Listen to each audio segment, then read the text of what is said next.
नमस्कार दोस्तों। आज मैं आपको भगवान विष्णु की कथा सुनाती हूँ।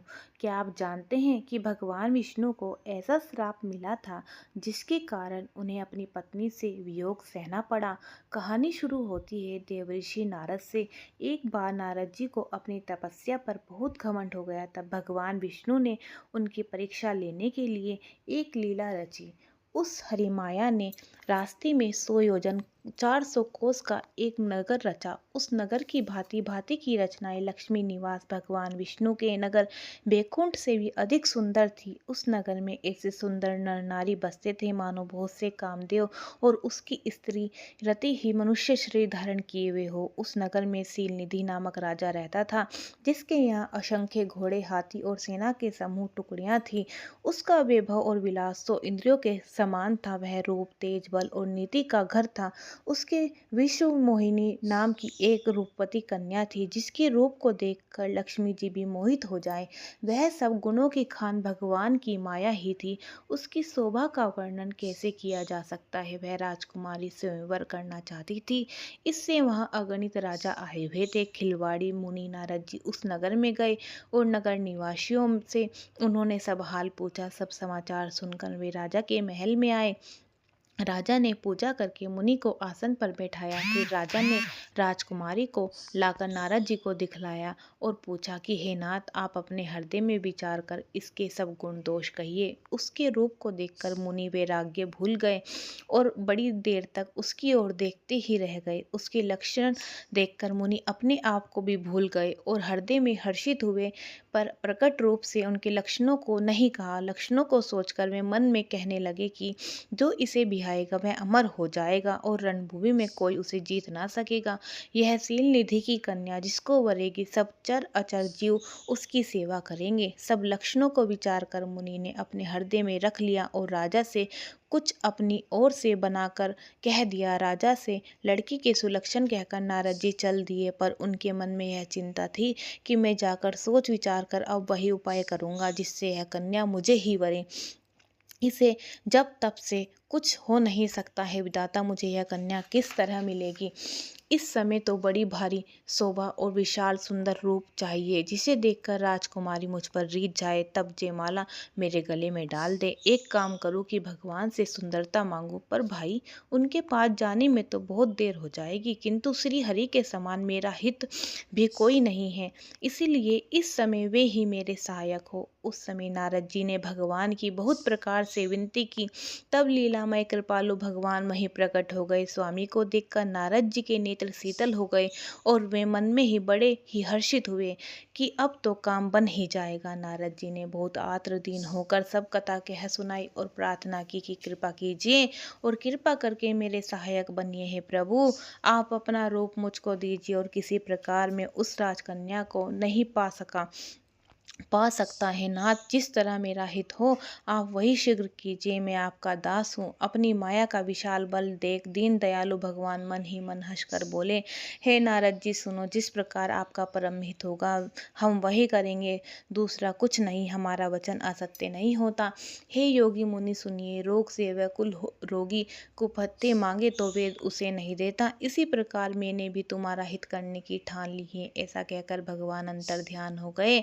भगवान की माया के वशीभूत हुए मुनि ऐसे मूड हो गए कि वे भगवान की अगूढ़ स्पष्ट वाणी को भी ना समझ सके। ऋषि नारद जी तुरंत वहां गए जहां स्वयंवर की भूमि बनाई गई थी। राजा लोग खूब सज धज कर समाज सहित अपने आसन पर बैठे थे। मुनि नारद मन ही मन प्रसन्न हो रहे थे कि मेरा रूप बड़ा सुंदर है, मुझे छोड़ कन्या भूल कर भी दूसरे को ना वरेगी। कृपया निधान भगवान ने मुनि के कल्याण के लिए उन्हें ऐसा कुरूप बना दिया कि जिसका वर्णन नहीं हो सकता। पर यह चरित्र कोई भी ना जान सका। सबने उन्हें नारद ही जानकर प्रणाम किया। वहाँ 2 शिवजी के गण भी थे। वे सब भेद जानते थे और ब्राह्मण का वेश बनाकर सारी लीला देखते फिरते थे। वे भी बड़े मोजी थे। नारद जी अपने हृदय में रूप का बड़ा अभिमान लेकर जिस समाज भक्ति में जाकर बैठे थे, ये शिवजी के दोनों गण भी वहीं बैठ गए। ब्राह्मण के वेश में होने के कारण उनकी इस चाल को कोई न जान सका। वे नारद जी को सुना सुना कर व्यंग्य वचन कहते थे। भगवान ने इनको अच्छी सुंदरता दी है, इनकी शोभा देखकर राजकुमारी रीझ ही जाएगी और हरि वानर जानकर इन्हीं को खास तौर से बढ़ेगी। नारद मुनि को मोह हो रहा था क्योंकि उनका मन दूसरे के हाथ माया के वश में था। शिव जी के गण बहुत प्रसन्न होकर हंस रहे थे। यद्यपि मुनि उनकी अटपटी बातें सुन रहे थे, पर बुद्धि भ्रम में सनी हुई होने के कारण वे बातें उनकी हृदय में नहीं आती थी। उनकी बातों को वे अपनी प्रशंसा समझ रहे थे। इस विशेष चरित्र को और किसी ने नहीं जाना, केवल राजकन्या ने नारद जी का वह रूप देखा। उनका बंदर का सा मुंह और भयंकर शरीर देखते ही कन्या के हृदय में क्रोध उत्पन्न हो गया। तब राजकुमारी सखियों को साथ लेकर इस तरह चली मानो राजहंसनी चल रही है। वह अपने कमल जैसे हाथों में जयमाला लिए सब राजाओं को देखती हुई घूमने लगी। जिस ओर नारद जी फूले बैठे थे उस ओर उसने भूल कर भी नहीं ताका। नारद मुनि बार बार उचकते छटपटाते हैं। उनकी दशा देखकर शिव जी के गण मुस्कुराते हैं। कृपालु भगवान भी राजा का शरीर धारण कर वहां जहाँ पहुंचे, राजकुमारी ने हर्षित होकर उनके गले में जयमाला डाल दी। लक्ष्मी निवास भगवान दुल्हन को ले गए। सारी राजमंडली निराश हो गई। मोह के कारण मुनि की बुद्धि नष्ट हो गई थी। इससे वे राजकुमारी को गई देख बहुत ही विफल हो गए, मानो गांठ से छूटकर मणि गिर गई हो। तब शिव जी के गणों ने मुस्कुराकर जाकर दर्पण में अपना मुंह तो देखिए, ऐसा कहकर वे दोनों बहुत भयभीत होकर भागे। मुनि ने जल में झांककर अपना मुंह देखा। अपना रूप देखकर उनको क्रोध बढ़ गया। उन्होंने शिव जी उन गणों को अत्यंत कठोर शाप दिया। तुम दोनों कपटी और पापी जाकर राक्षस हो जाओ। तुमने हमारी हंसी की, उसका फल चखो। अब फिर किसी मुनि की हंसी करना। मुनि ने फिर जल में देखा तो उन्हें अपना असली रूप प्राप्त हो गया। तब भी उन्हें संतोष नहीं हुआ। उनके होठ फड़क रहे थे, मन में क्रोध भरा था। तुरंत ही में भगवान कमलपति के पास चले। मन में सोचते जाते थे कि जाकर या तो साप दूंगा या प्राण दे दूंगा। उन्होंने जगत में मेरी हंसी कराई। दैत्यों के शत्रु भगवान हरि उन्हें बीच रास्ते में ही मिल गए। साथ में लक्ष्मी जी और वहीं राजकुमारी थी। देवताओं के स्वामी भगवान ने मीठी वाणी से कहा, हे मुनि, व्याकुल की तरह कहाँ चले। यह शब्द सुनते ही नारद को बड़ा क्रोध आया। माया के वशीभूत होने के कारण मन में चेत नहीं रहा। मुनि ने कहा, तुम दूसरों की संपदा नहीं देख सकते, तुम्हारे ईर्ष्या और कपट बहुत हैं। समुद्र मथते समय तुमने शिव जी को बावला बना दिया और देवताओं को प्रेरित करके उन्हें विषपान कराया। असुरों को मदिरा और शिव जी को विष दिया। देकर तुमने स्वयं लक्ष्मी और सुंदर कौस्तुभ मणि ले ली। तुम बड़े धोखेबाज और मतलबी हो, सदा कपट का व्यवहार करते हो। तुम परम स्वतंत्र हो, सिर पर तो कोई है नहीं, इससे जो मन भाता है वही करते हो। भले को बुरा और बुरे को भला कह कर देते हो। हृदय में हर्ष विषाद कुछ भी नहीं लाते। सबको ठग ठग कर परख गए हो, अत्यंत निडर हो गए हो। इसी से ठगने के काम में मन में सदा उत्साह रहता है। शुभ अशुभ कर्म तुम्हें बांधा नहीं देते। अब तक तुमको किसी ने ठीक नहीं किया, अब कि तुमने अच्छे घर बना दिया है। मेरे जैसा जबरदस्त आदमी से छेड़खानी की है, अतः अपने किए का फल अवश्य पाओगे। जिस शरीर को धारण करके तुमने मुझे ठगा है, तुम भी वही शरीर धारण करो, यह मेरा श्राप है।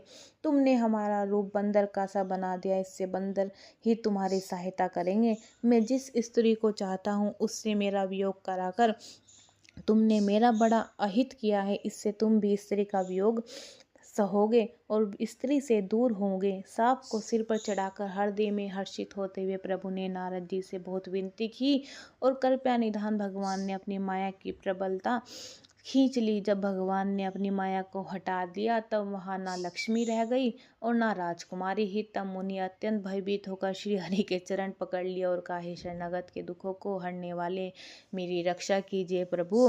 हे कृपालु, साप मिथ्या हो जाए तब दीनों पर दया करने वाले भगवान ने है, सब मेरी ही इच्छा है से हुआ है। मुनि ने कहा, मैंने आपको अनेक खोटे वचन कहे हैं, मेरे पाप कैसे मिटेंगे। भगवान ने कहा, जाकर शंकर जी के सतनाम का जप करो, इससे हृदय में तुरंत शांति होगी। शिव जी के समान मुझे कोई प्रिय नहीं है, इस विश्वास को भूल कर भी ना छोड़ना। हे मुनि पुरारी, शिव जी जिस पर कृपा नहीं करते वह मेरी भक्ति नहीं पाता। हृदय में ऐसा निश्चय करके जाकर पृथ्वी पर विचरो। अब मेरी माया तुम्हारे निकट नहीं आएगी। बहुत प्रकार से मुनि को समझा बुझाकर ढाढ़स देकर तुम प्रभु अंतर ध्यान हो गए और नारद जी श्री रामचंद्र जी के गुणों का गान करते हुए सत्यलोक ब्रह्मलोक को चले गए। शिव जी के गणों ने जब मुनि को मोहरहित और मन में बहुत प्रसन्न होकर मार्ग में जाते हुए देखा, तब वे अत्यंत भयभीत होकर नारद जी के पास आए और उनके चरण पकड़कर दीन वचन बोले, हे मुनिराज, हम ब्राह्मण नहीं है, शिव जी के गण हैं। हमने बड़ा अपराध किया जिसका फल हमने पा लिया है। कृपालु, अब साप दूर करने की कृपा कीजिए। दीनों पर दया करने वाले नारद जी ने कहा, तुम दोनों जाकर राक्षस हो, तुम्हें महान ऐश्वर्य, तेज और बल की प्राप्ति हो। तुम अपनी भुजाओं के बल से जब सारे विश्व को जीत लोगे, तब भगवान विष्णु मनुष्य का शरीर धारण करोगे। युद्ध में श्री हरि के हाथ से तुम्हारी मृत्यु होगी, जिससे तुम मुक्त हो जाओगे और फिर से संसार में जन्म नहीं लोगे। मैं दोनों मुक्त मुनि के चरणों में सिर नवाकर चले और समय पाकर राक्षस हुए। देवताओं को प्रसन्न करने वाले, सज्जनों को सुख देने वाले और पृथ्वी का भार हरण करने वाले भगवान ने एक कल्प में इसी कारण मनुष्य का अवतार लिया था और इसीलिए रामायण हुई थी। बोलो विष्णु भगवान की जय।